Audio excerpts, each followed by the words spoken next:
आपके अच्छे बोल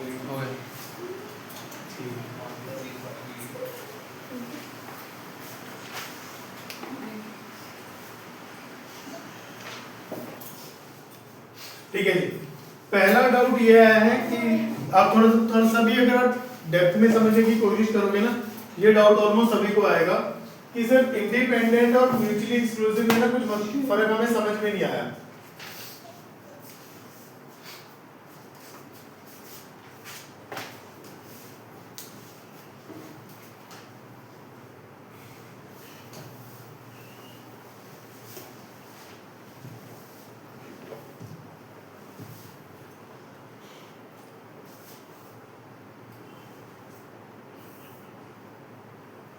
मैं आपको समझा देता हूँ।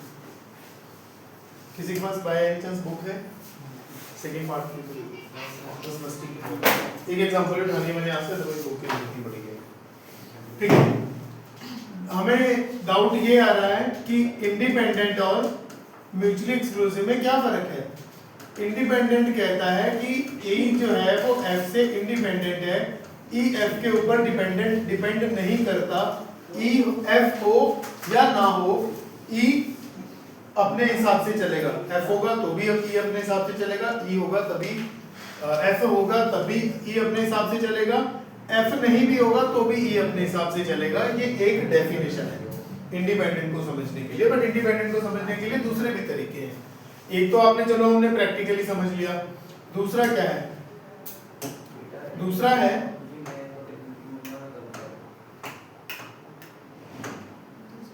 दूसरा है कि कोई दो इवेंट्स इंडिपेंडेंट होने के लिए ये कंडीशन फॉलो करने चाहिए। ये सुनो, ये है ठीक है। जो इंडिपेंडेंट है ना, इसकी जो डेफिनेशन है ये थोड़ी ब्रॉड है, ठीक है। बट जो म्यूचुअली एक्सक्लूसिव है वो काफी सिंपल सी डेफिनेशन है। इस पे एक बार उसको डिस्कस करते हैं, वापस इस पे आते हैं। म्यूचुअली एक्सक्लूसिव कहता है कि मैं वो होगा तो मैं नहीं होगा, मैं होगा तो वो नहीं होगा, हम दोनों एक दूसरे से अलग रहे। एक्सक्लूसिव होता है जो मेरा है वो मेरा, वो किसी के पास नहीं है। This is something what we called exclusive, ठीक है।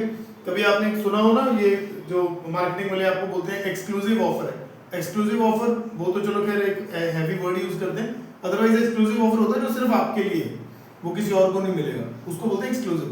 ऐसे ही यहाँ पे म्यूचुअली एक्सक्लूसिव इवेंट्स का मतलब है कि जो आउटकम इस इवेंट में आ गया ना, वो दूसरे इवेंट में नहीं जाएगा। समझ रहे हो मेरी बात? एक ई हो गया तो एफ नहीं होगा। मैंने आपको इसमें समझाया था कि इसका ई इंटरसेक्शन एफ 5 होता है और ई इंटरसेक्शन एफ की प्रोबेबिलिटी 0 होती है। ये करता हमने, ये सुनो, ये किया।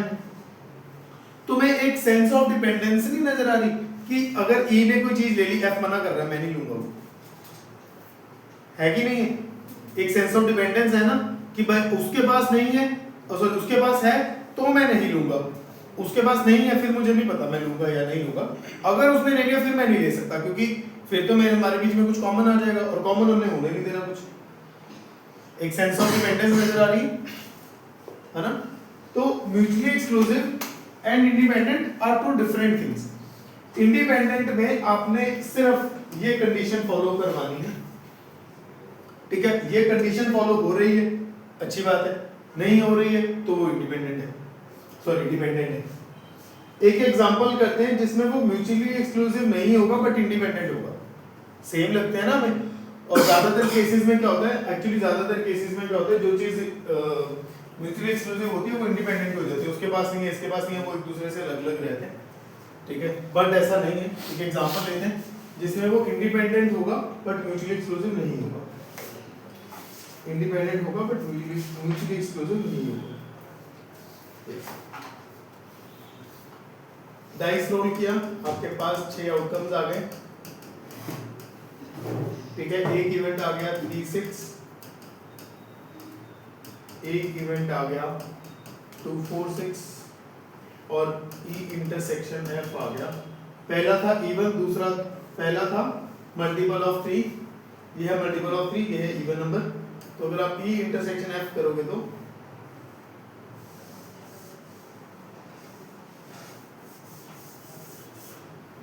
ई इंटरसेक्शन एफ करोगे तो दैट विल गिव यू 6। पहले मुझे बताओ क्या ई एंड एफ एक्सक्लूसिव है, म्यूचुअली एक्सक्लूसिव है। म्यूचुअली एक्सक्लूसिव कौन होता है? जिसकी इंटरसेक्शन 5 होती है, पर इनकी तो इंटरसेक्शन 5 नहीं है, तो ये म्यूचुअली एक्सक्लूसिव तो नहीं है। इंडिपेंडेंस कब होगी? Probability of E intersection F कितना है? 1/6। प्रोबेबिलिटी ऑफ ई कितना है? 1/3। ठीक है, और एफ है प्रोबेबिलिटी 1/2। दोनों को मल्टीप्लाई करोगे तो 1/6 आ जाएगा। ये कंडीशन फॉलो कर रहे हैं तो ये इंडिपेंडेंट है, बट म्यूचुअली एक्सक्लूसिव नहीं। सो दे आर नॉट सेम। तो अपने लिए चीजें जितनी मिनिमल रखेंगे उतना बेटर है। मिनिमल में बस इतना याद रख, इंडिपेंडेंट के केस में ये करना है, ठीक है, और म्यूचुअली एक्सक्लूसिव के केस में ई इंटरसेक्शन एफ को फाई करना है। बस जितना ज्यादा सोचेंगे उतना ज्यादा कॉम्प्लेक्स होता रहेगा तेरे लिए। ठीक है, ठीक है, आगे बढ़ते हैं।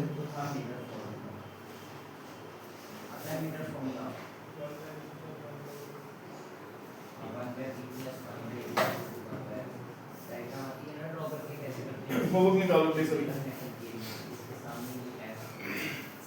ये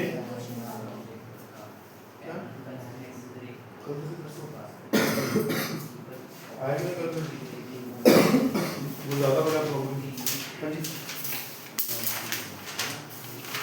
चलिए अपने टाइम में प्रॉब्लम आगे नहीं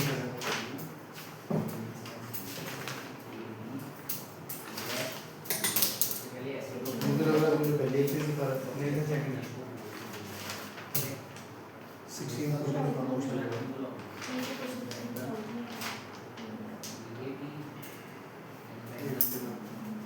तू दिखा भी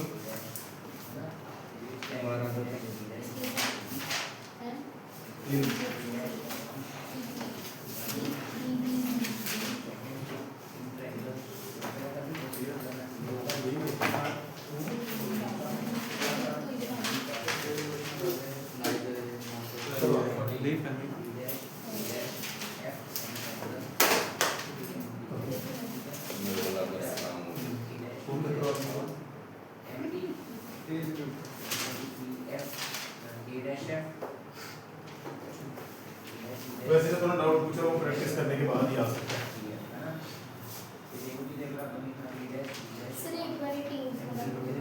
सारी करेंगे इसमें जो डाउट्स हैं वही करेंगे।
डाउट बोलो भाई क्या है? 14 उसके अलावा बोलो 14 से पहले या आगे पीछे 12 18 बस।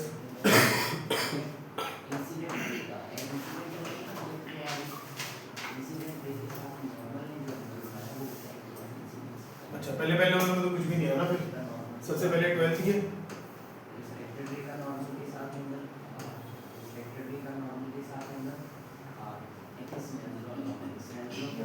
A dice tossed thrice. 12th वाला. A dice tossed thrice. Find the probability of getting an odd number at least once.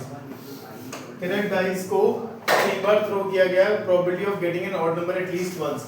यार ये एटलीस्ट से दोस्ती कर लो जितनी जल्दी हो सकती है, ये बहुत बार आने वाला है। एटलीस्ट वंस, वंस वाले से दोस्ती करनी है, 2 3 4 से तो मैटर नहीं करता ज़्यादा, क्योंकि वंस में जो स्टोरी है वो हल्की सी ट्विस्ट हो जाती है, बाकी में स्ट्रेट ही रहती है स्टोरी।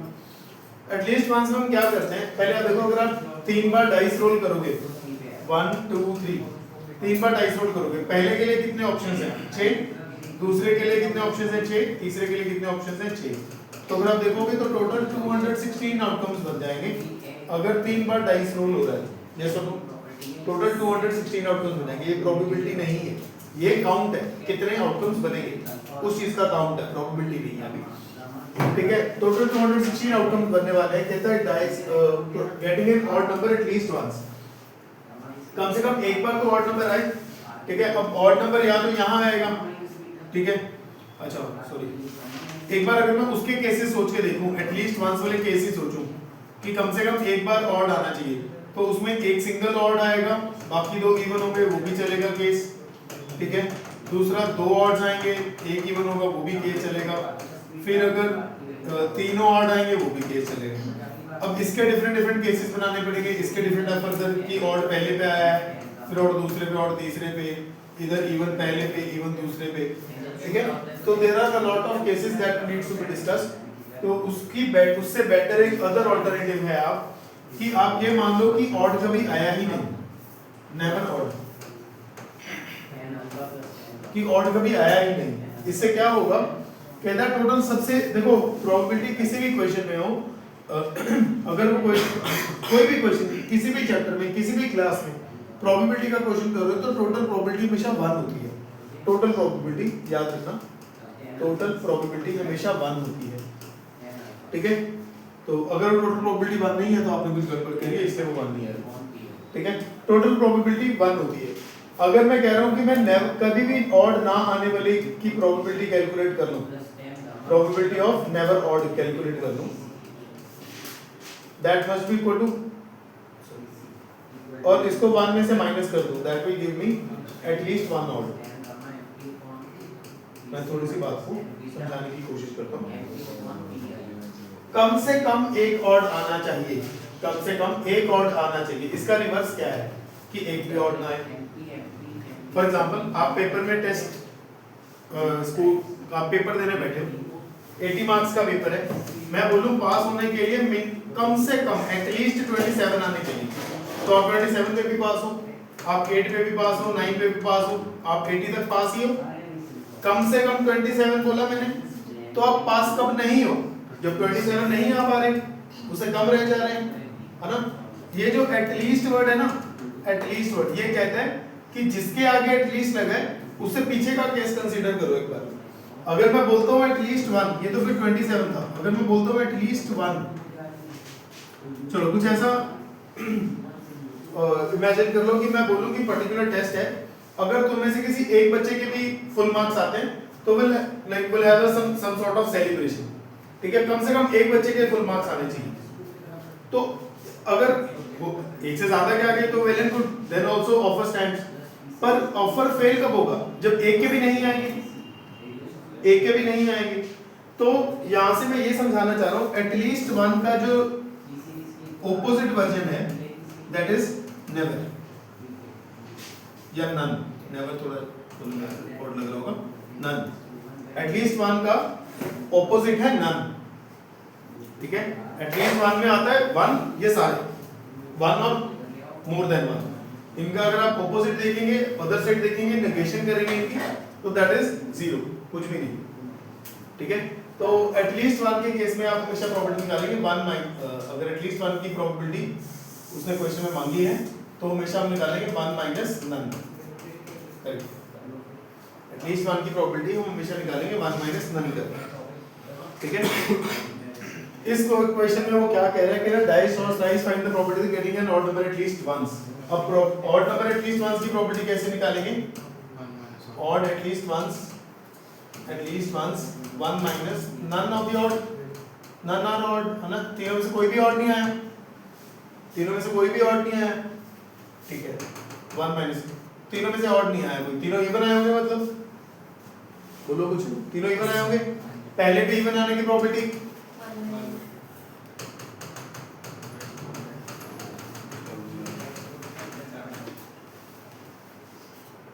ठीक रहेगा, पक्का लिख पाओगे? सर लिख भी तो मान लिखना भी तो है ना, समझ आ गया पक्का? मुझे डाउट है कि लिख पाओगे कि नहीं, फिलहाल लिख के भी देख लेते हैं।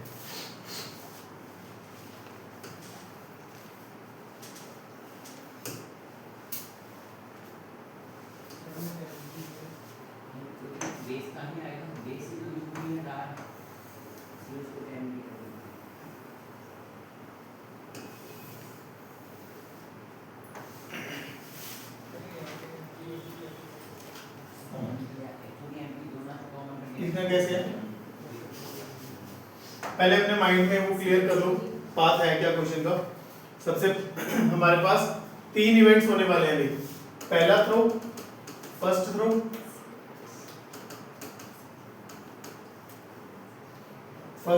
ऑड,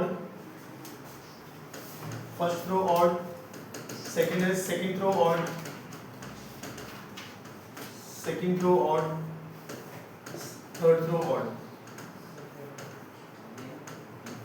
चाहता क्या वो चाहता है at least 1 odd, probability of at least 1 odd चाहता है वो कैसे आएगी, 1 माइनस प्रोबेबिलिटी ऑफ, ना तो ई हो, ई कॉम्प्लीमेंट का मतलब है ई नहीं हुआ, ना ही मेरा एफ हो, ना ही मेरा जी हो। This is what he demands for. आप इतना समझ सकते हो, ये जो इवेंट्स हैं ये इंडिपेंडेंट है। आप एक बार डाइस थ्रो करो, फिर दोबारा फेंकोगे, तीसरी बार फेंको, तो दूसरी बार फेंका हुआ डाइस पहले पे डिपेंड नहीं करेगा, ठीक है?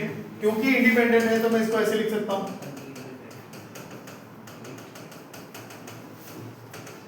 ये इंडिपेंडेंस होने की वजह से हमें फ्रीडम मिली, ठीक है?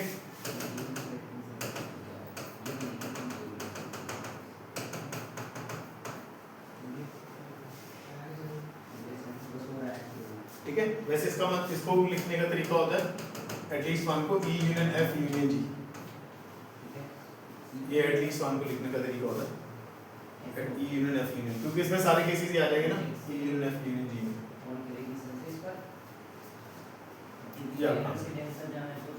आगे चले, हाँ जी अगले 11 बोला नहीं लिखवाया ना 11। अच्छा ये अभी बोल रहा था ना, किसी लिए नीदर ए नॉर बी वाला नहीं समझ में आता, कोई बात नहीं। ये बच्चे थोड़ा सा ना हल्का सा बैक जाके हमें वो सब सेट पे सारा डिपेंडेंट है। सेट में फॉर्मूलेज जो ए यूनियन बी का एक मैंने बताया था, उसके अलावा भी कुछ फॉर्मूला है वो लिख ले। A intersection B complement is equal to n of A minus n of intersection B, ठीक है? ये लिख मैं एन रहा हूँ, आप प्रोबेबिलिटी लिख लो, प्रोबेबिलिटी चैप्टर चल रहा है तो, ठीक है? वहाँ पे एग्जैक्ट एन का होता था formula, probability of A intersection B complement is probability of A minus probability of A intersection B, probability of A complement is 1 minus probability of A, probability of A union B whole complement is probability of A complement intersection B complement, ठीक है? probability of और क्या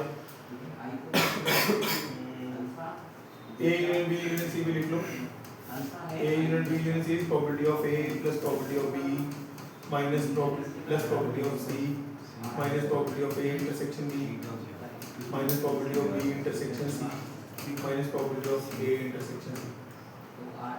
एक इसके साथ एक और formula होता है, आपने डी मॉर्गन्स लॉ के नाम से मशहूर है काफी इसका नाम, A intersection B whole complement is equal to probability of A complement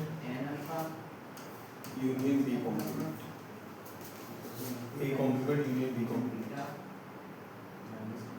ठीक है? देखते हैं बाकी किसी और की जरूरत बीच में पड़ेगी बता दूंगा, पर मुझे लगता नहीं पड़ेगी।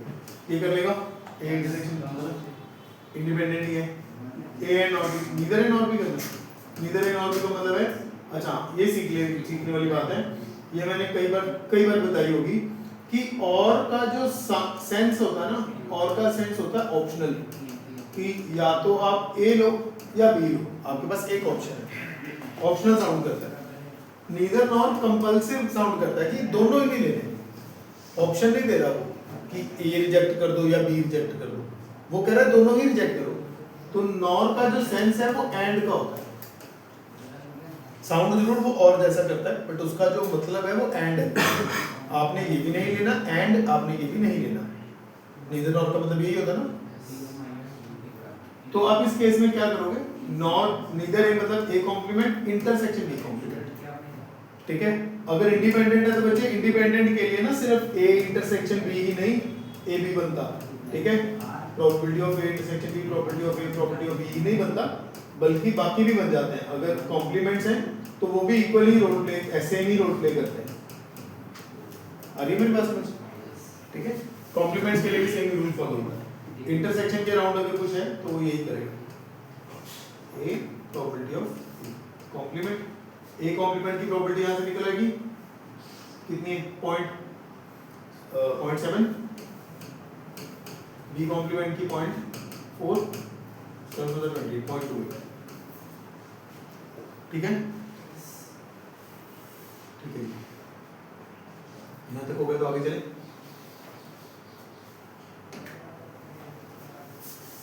नेक्स्ट था जी question number 14। Question number 14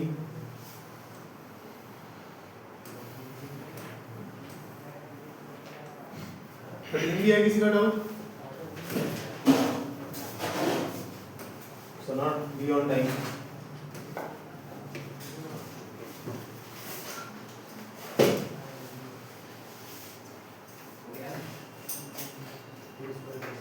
doubt सीखी हमने की?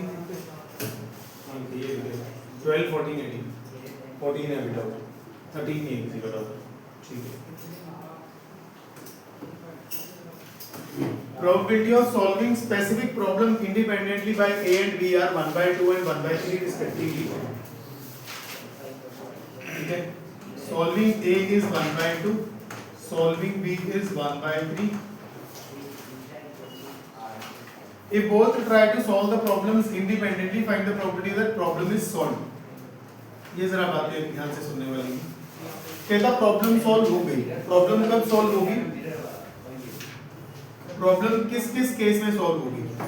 या तो प्रॉब्लम सॉल्व होगी ए ने कर दी बी ने नहीं करी, या फिर क्या होगा ए ने नहीं करी बी ने कर दी, या फिर दोनों नहीं कर दी। देखो दो लोग बैठे हैं एक टास्क करने, ठीक है, एक पर्टिकुलर क्वेश्चन दिया गया उनको, दो लोग बैठे हैं टास्क करने, ठीक है। या तो दोनों कर देंगे, या ए कर देगा बी नहीं कर पाएगा, या बी कर देगा ए नहीं कर पाएगा, या दोनों नहीं कर पाएंगे। यही पॉसिबिलिटीज हैं। दो लोग अगर कुछ काम करने बैठे हैं, अलग अलग बैठे हैं, कोई आपस में डिस्कशन नहीं करनी, उन्होंने इंडिविजुअली करना है, या दोनों कर लेंगे या कोई एक करेगा या दोनों नहीं कर पाएंगे। यही पॉसिबिलिटीज है। पहला काम, पहला उसने जो हमें दिया है वो पार्ट, उसमें कह रहा है प्रॉब्लम सॉल्व हो गई। प्रॉब्लम सॉल्व हो सकती है दोनों ने कर दी तो हो गई हो सकता है एक ने करी हो। अगर एक करेगा तो दो केसेस बनते हैं, ए ने करी बी ने नहीं करी, बी ने करी ए ने नहीं करी, यही बन रहे हैं चांसेस पक्का, ठीक है। तो आपके पास अगेन दो तरीके हैं, आपके पास अगेन दो तरीके हैं। या तो आप ऐसे तीन इनकी प्रॉपर्टीज निकालो, ये भी कोई बड़ी बात नहीं है क्योंकि उसने बार बार इंडिपेंडेंटली मेंशन कर दिया है क्वेश्चन में, ठीक है, इंडिपेंडेंटली मेंशन कर दिया है तो ये तो क्लियर है। इसको ऐसे लिख पाएंगे,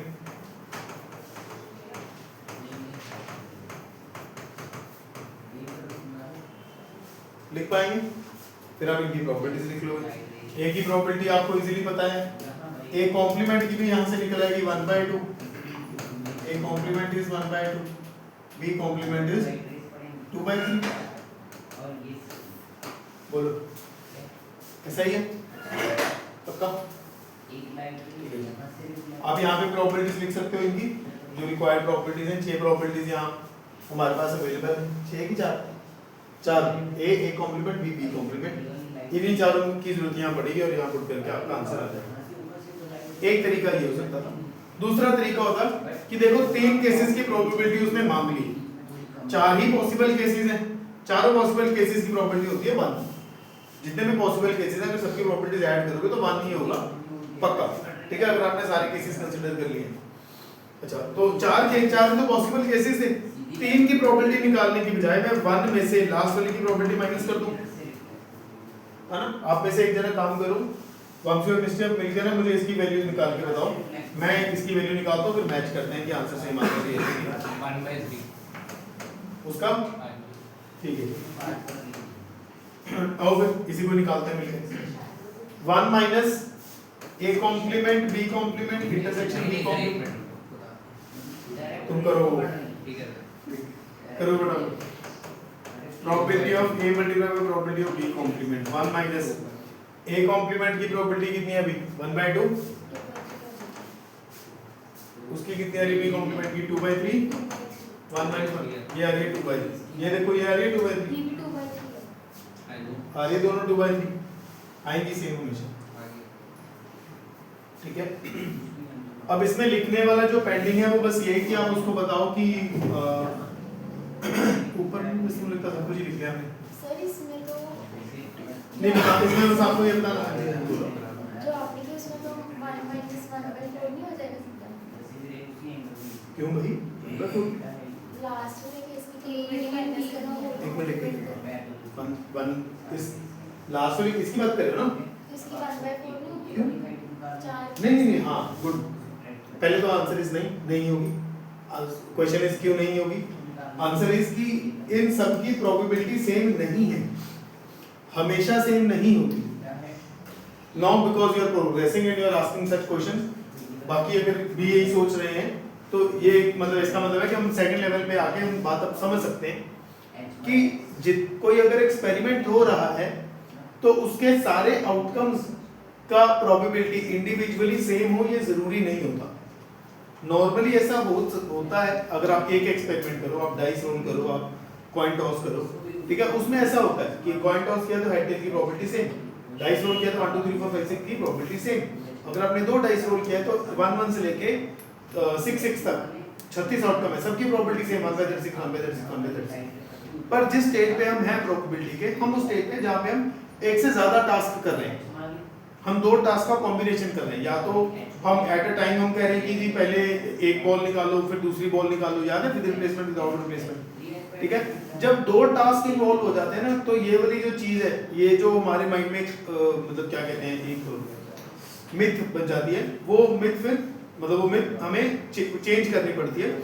ऐसा नहीं होता, अगर 2 आउटकम 2 टास्क आ जाते हैं फिर ऐसा होने के चांसेस ना के बराबर है, पॉसिबल तो है बट ना के बराबर चांसेस है। अब 2 काम हो रहे हैं तो इंडिविजुअली प्रोबेबिलिटी सेम नहीं है, तो देख ले, अगर इसकी प्रोबेबिलिटी तो देखना, अगर तो इसकी कैलकुलेट करने जाएगी, इसका कुछ अलग आंसर है, इसका अलग आंसर है, इसका अलग आंसर है, चौथे का अलग आंसर है, कोई सेम आ रहा है तो वो बाय चांस आ रहा है, ठीक है। ऐसे तो सबकी 1/4 1/4 1/4 होनी चाहिए थी, that is not doing.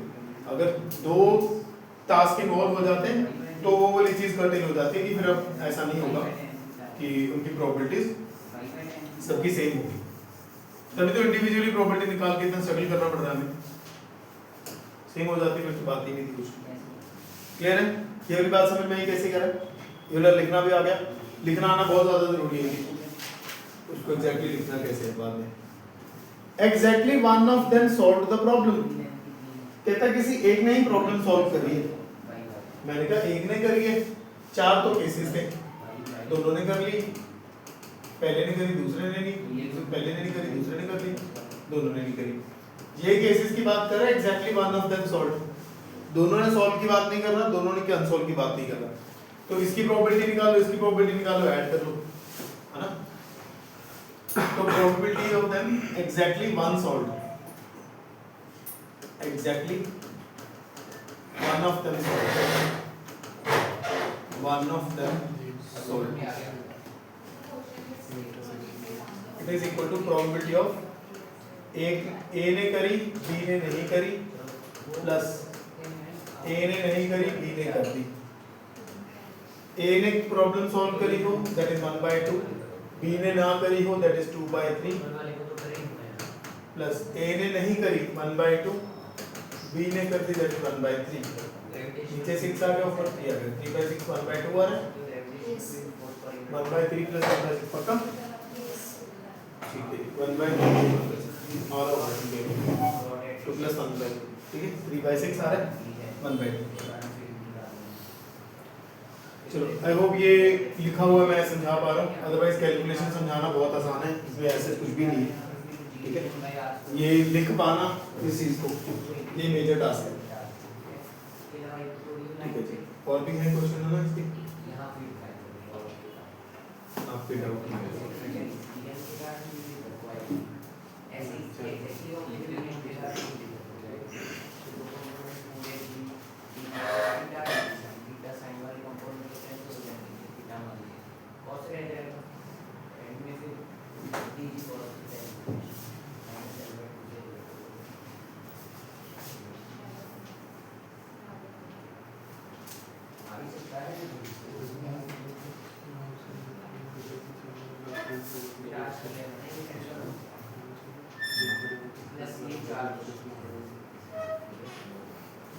Fourteen हो गया 14 डाउट था 16 भी है 18 भी है 16 था doubt 18 he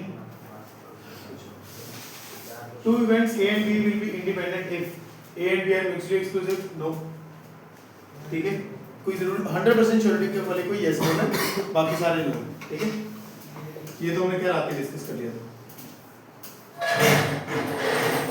false then two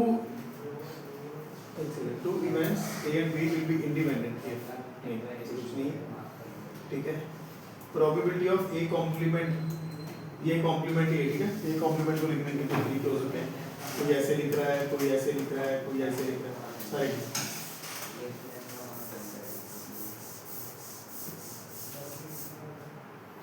A comp 1 minus probability of A complement E complement multiply कर रहा है 1 minus probability of A that is probability of A complement probability of B complement ये मिसिंग है यहाँ पे कुछ इंटरसेक्शन आना चाहिए या तो इंटरसेक्शन आना चाहिए मिसिंग है एनीवे ये वाली बात ठीक है याद है ना इंडिपेंडेंस में बोली थी इंडिपेंडेंस में बोली थी ऐसी बात कि A इंटरसेक्शन भी A और B के इक्वल होना चाहिए ठीक है चाहे वो फिर जहाँ पे जो भी आएगा यहाँ पे जो भी इवेंट्स आएंगे वही यहाँ इवेंट्स होने चाहिए उनके बीच में मल्टीप्लाई आ जाए 1 minus probability के लिए हमने आज ही अभी डिस्कस किया था that is A complement this is B complement this is nothing but probability of A complement intersection B complement probability of A probability of B ये तो बिल्कुल नहीं इसका तो कोई लॉजिक नहीं है ना और probability of A plus probability of B is equal to 1 ये एक्चुअली क्या चीज है इसका भी इंडिपेंडेंस से कोई लेना देना नहीं है ये कह रहा है कि अगर मैं B को उस तरफ ले जाऊं तो probability of A क्या हो जाएगा 1 minus probability of B 1 minus probability of B ठीक है तो actually B is nothing but A का कॉम्प्लीमेंट है B को B यहाँ पे कुछ नहीं है A का कॉम्प्लीमेंट है अगर आप किसी भी इवेंट की अपने नॉट इवेंट के साथ प्रोबेबिलिटी ऐड करोगे तो हमेशा 1 देगा ठीक है तो यहाँ पे तो ऐसा कोई रूल नहीं है कि अगर दो इवेंट्स की प्रोबेबिलिटी इसका इंडिपेंडेंस का एक एलिमेंट के अपने कॉम्प्लीमेंट के साथ कोई लिंक नहीं है कि कोई कंडीशन फॉलो नहीं होती उसमें खासकर एडिशन सबट्रैक्शन में क्लियर है ये पक्का ठीक हो जाएगा चलिए आगे फिर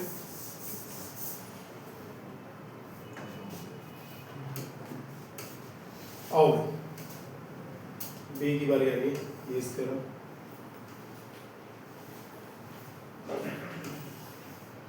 ये भाई साहब क्या कहना चाह रहे हैं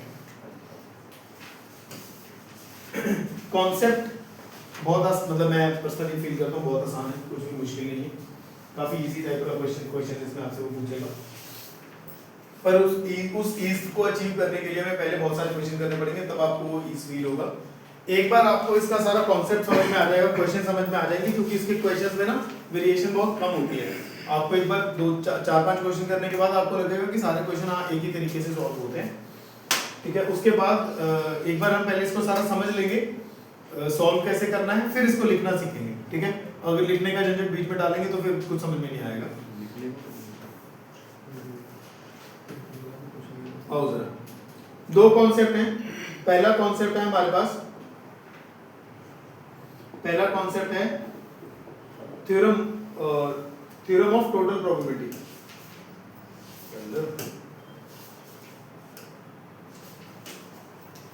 पहला कॉन्सेप्ट है, लिखा देते हैं, थ्योरम ऑफ टोटल प्रोबेबिलिटी। ठीक है, थ्योरम ऑफ टोटल प्रोबेबिलिटी क्या कहना चाहती है टोटल प्रोबेबिलिटी?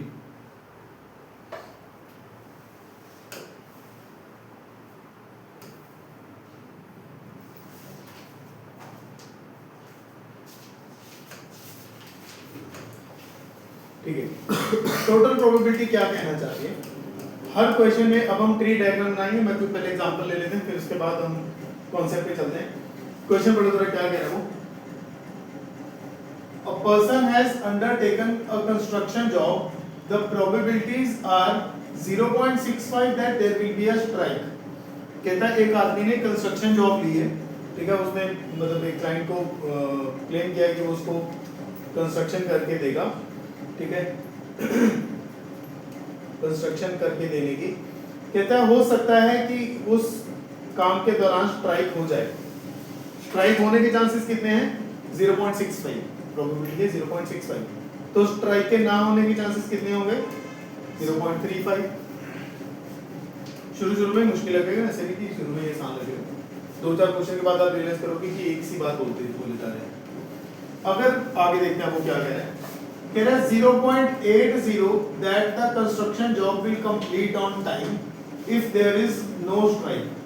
कहता है 0.8 प्रोबेबिलिटी है कि टाइम पे काम खत्म हो जाएगा अगर स्ट्राइक नहीं हुई तो।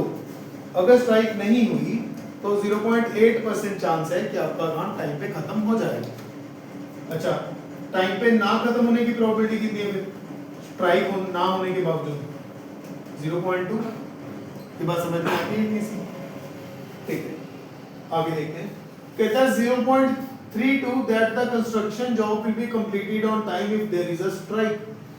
0.32 चांसेस हैं कि कंस्ट्रक्शन जॉब टाइम पे खत्म हो जाएगा अगर स्ट्राइक हो गई तो भी।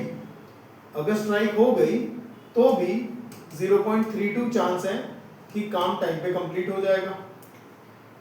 ठीक है, अगर स्ट्राइक हो गई तो काम कंप्लीट ना होने की प्रोबेबिलिटी कितनी हुई फिर? 0.68, नॉट कंप्लीट। ये समझ में आता है? इसको बोलते हैं ट्री डायग्राम। ठीक है, ये हमारे रफ वर्क का पार्ट है, बट फिर इसी से ही बनेगा। याद है मैं कहता था कि हमेशा प्रोबेबिलिटी सारी को ऐड करके वन आना चाहिए। ओके, देखते हैं वो रूल भी फॉलो करेंगे, फिर इसके बाद ये भी समझेंगे क्या कहना चाहता है। पहले एक बार ये समझो, अगर मैं बोलूं स्ट्राइक भी होगी और काम कंप्लीट भी हो गया, what is the probability that strike also happened and work also get completed? 0.32। ठीक है, 0.65 मल्टीप्लाई बाय 0.32। ऐसे नहीं समझोगे। एक बार ऐसे समझो, मैं तो क्वेश्चन तुमसे पूछा जा रहा है, find the probability that task gate completed. आपको सारी स्टोरी सुना के बोला है task gate completed on time, task gate completed on time. तो आप कहोगे सर दो केसेस हो सकते हैं, या तो स्ट्राइक हुई हो फिर काम कंप्लीट हो गया हो, या फिर स्ट्राइक ना हुई हो फिर काम कंप्लीट हो गया हो। Strike work complete, not strike complete work complete, दोनों केसेस हो सकते हैं। उसने तो बताया नहीं कि स्ट्राइक हुई है कि नहीं हुई है। अच्छा, तो एक बार दोबारा से क्वेश्चन समझो क्या है। वो सारे इन्फॉर्मेशन देने के बाद वो आपसे पूछे रादर ये क्वेश्चन दिया उसका, हाँ यही क्वेश्चन भी है, construction job will be completed on time. तो construction job completed on time के लिए हम क्या करेंगे? कंस्ट्रक्शन जॉब की पहले इसकी प्रोबेबिलिटी निकालो, स्ट्राइक होने की 0.65, फिर काम कंप्लीट होने की 0.32, या फिर में हमेशा प्लस आता है। पहला टास्क है स्ट्राइक का ना होना, अगला टास्क है काम कंप्लीट टाइम पे हो जाना। इनको ऐड कर लो, you will get your answer. इसको सॉल्व करके जो आंसर आएगा that is your required answer. इसको बोलते हैं total probability, not total, theorem of total probability. जो नाम में ऊपर पढ़ा रहा था, थ्योरम ऑफ टोटल प्रोबेबिलिटी। ये 1 नहीं होगा, ठीक है, ये 1 नहीं होगा। 1 होता कब, अगर मैं इन ये प्रोबेबिलिटी, एक्चुअली यहां तक पहुंचने के लिए मुझे दोनों प्रोबेबिलिटीज को मल्टीप्लाई करना पड़ेगा। इसकी प्रोबेबिलिटी निकालने के लिए मुझे फिर दोनों से मल्टीप्लाई करना पड़ेगा, इसकी प्रोबेबिलिटी निकालने के लिए मुझे दोनों को मल्टीप्लाई करना पड़ेगा, इसके मल्टीप्लाई करने के लिए दोनों से। अगर आपके पास टाइम हो तो आप इन चारों को अगर ऐड करोगे तो आंसर डेफिनेटली 1 आएगा, ठीक है। मैंने सारे केसेस कंसीडर किए, एवरी पॉसिबिलिटी, क्या क्या पॉसिबिलिटी हो सकती है, स्ट्राइक हो जाए फिर काम कंप्लीट हो जाए, स्ट्राइक ना हो फिर काम कंप्लीट ना हो, ठीक है।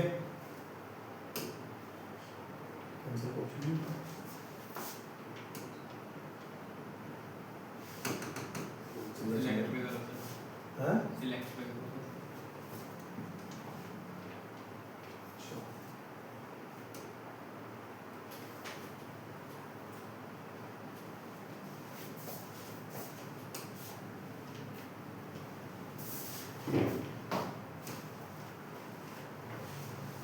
ठीक है, मैं कहता कि इनकी प्रॉपर्टीज को अगर आप ऐड करोगे तो आंसर डेफिनेटली 1 आएगा, क्योंकि मैंने सारे पॉसिबल केसेस कंसीडर कर लिए हैं।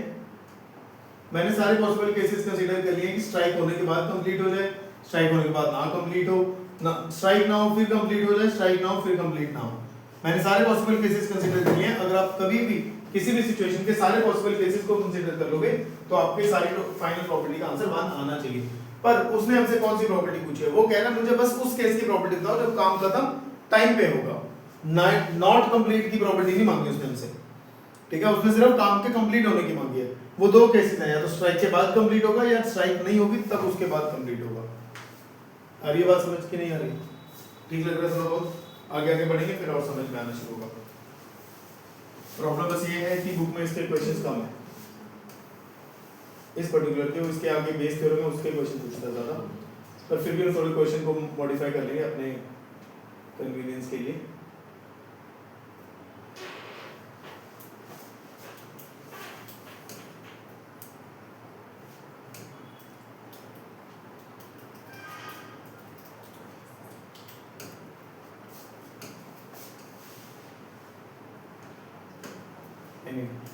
ये देखो जरा कुछ पढ़ो ध्यान से। Bag 1 contains 3 red. Bag 1 contains 3 red, 4 black balls, while other bag contains 5 red, 6 black. One ball is drawn at random from the one of the bags and it is found to be red. इसको काट रहा हूँ मैं, आगे question को change कर रहा हूँ, ठीक है। यहाँ पे मैं डाल रहा हूँ find probability, find the probability. It is red. ठीक है, यहाँ पे मैंने ऐड किया है 3 वर्ड्स फाइंड द प्रोबेबिलिटी। वो क्वेश्चन एक्चुअली अगले बेस थ्योरम का क्वेश्चन है, बट हमें पहले टोटल प्रॉपर्टी समझेंगे तभी हम बेस पे जंप करेंगे, ठीक है जी। Bag 1 contains 3 red and 4 black balls, ज्यादा है नहीं समझा।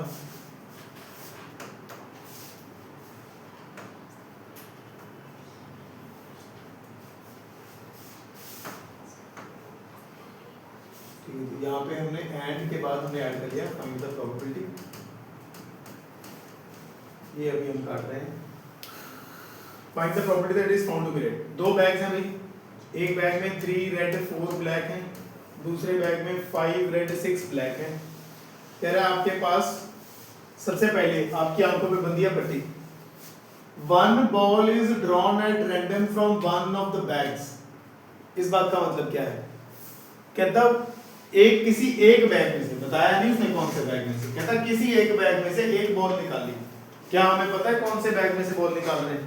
एक्चुअल में आप इसको ऐसे इमेजिन करके चलो कि यू आर ब्लाइंडफोल्डेड, आपके सामने 2 बैग रखे हैं, आपको नहीं पता कौन सा बैग कौन सा वाला है, ठीक है।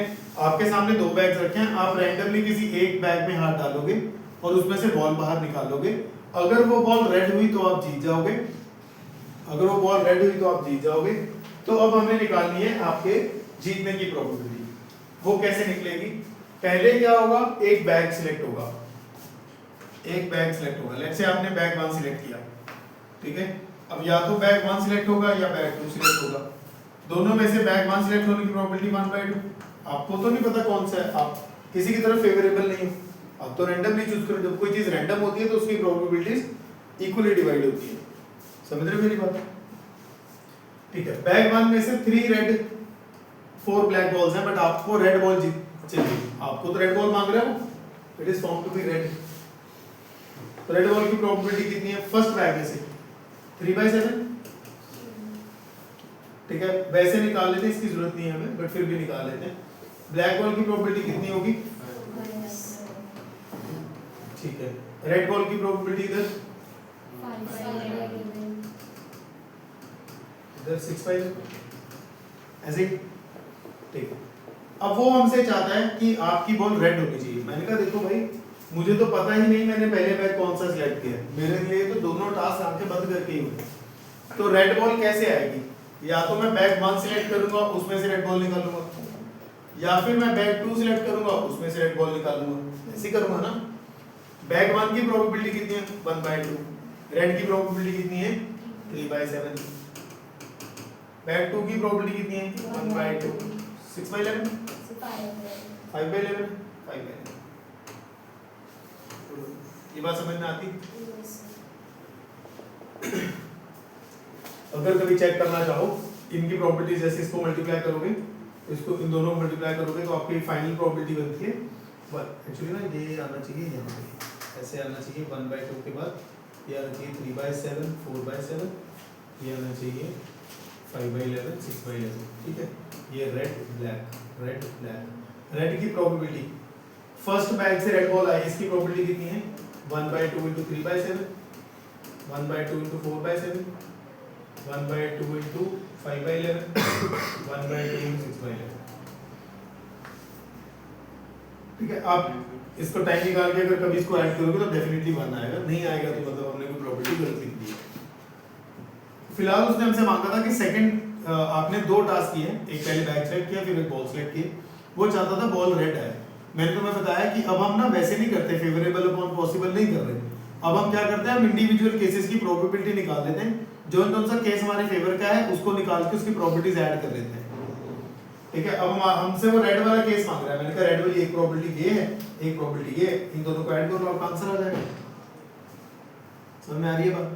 अगर वो कहता कि ब्लैक आपका केस है, black is the case if you get one black ball, आपकी आंखें बंद करी और आपने एक बैग सेलेक्ट करके बॉल निकाली, ब्लैक बॉल आनी चाहिए, तो आप कहोगे सर ब्लैक फर्स्ट बैग में से ब्लैक बॉल आ सकती है या फिर सेकंड बैग पहले चूज करें फिर ब्लैक बॉल।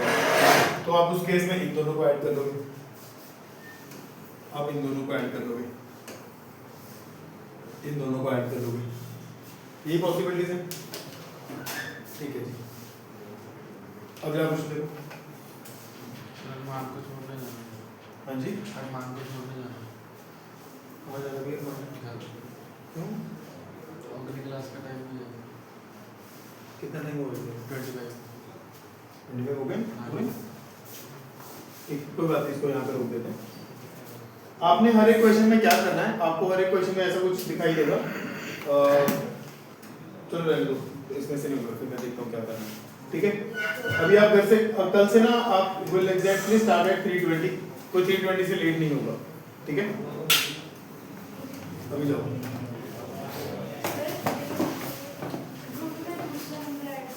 मैं अभी करता हूँ।